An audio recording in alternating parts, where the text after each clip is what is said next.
তাসকিন থাকবেন তো বিশ্বকাপ দলে? এই প্রশ্নের উত্তর দেয়া মুশকিল। বাতাসে কত কথাই তো ছড়ায়। কেউ বলছেন নির্বাচকরা ইতিবাচক নন, আবার কেউ বলছেন তাসকিনকে চান অধিনায়ক মাশরাফি ও কোচ স্টিভ ব্রোডস। এমন ধোঁয়াশা তৈরি হওয়ার একটাই কারণ, তা হলো এই পেসারের ফিটনেস। তাসকিন বলছেন তিনি এখন ফিট, কিন্তু তাতে কি আশ্বস্ত হতে পারবে বিসিবি? রাজ্যের সব চিন্তাই যেন এখন ভর করেছে তাসকিনের মাথায়।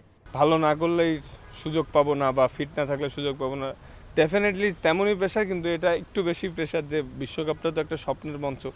আমি চাবো যাতে আমি সুযোগ পাই। আমি আমার সেরা চেষ্টা করতেছি ফিটনেসে প্রমাণ করার, যে আমি ফিট এবং ম্যাচ খেলে ভালো করার চেষ্টা করব। বাকি সব আল্লাহর ইচ্ছা।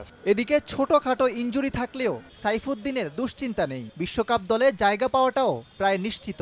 ইংল্যান্ডের কন্ডিশন বিবেচনায় একাদশে থাকার সম্ভাবনাও জোরালো। তার ভাবনা শুধু নিজেকে মেলে ধরার স্বপ্ন। মনে মনে নিশ্চয়ই একটা পরিকল্পনাও করে ফেলেছেন সাইফুদ্দিন। প্রত্যেকটা ক্রিকেটার ড্রিম থাকে ওয়ার্ল্ড কাপ খেলা। ইনশাল্লাহ যদি সুযোগ পাই আমারও অবশ্যই ড্রিম থাকবে।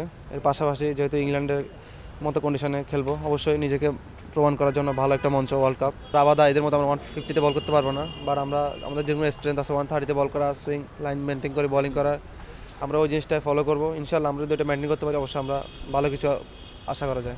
তাসকিনের এখন মূল চ্যালেঞ্জ প্রিমিয়ার লিগে নিজেকে ফিট প্রমাণ করা। তাহলে খুলে যেতে পারে ভাগ্যের দুয়ার। আর সাইফুদ্দিনেরও আছে একটা ছোট্ট ইনজুরি। বিশ্বকাপের আগে তার জন্য চ্যালেঞ্জ ওই ফিটনেসই। ইকরাম হোসাইন, সময় সংবাদ, ঢাকা।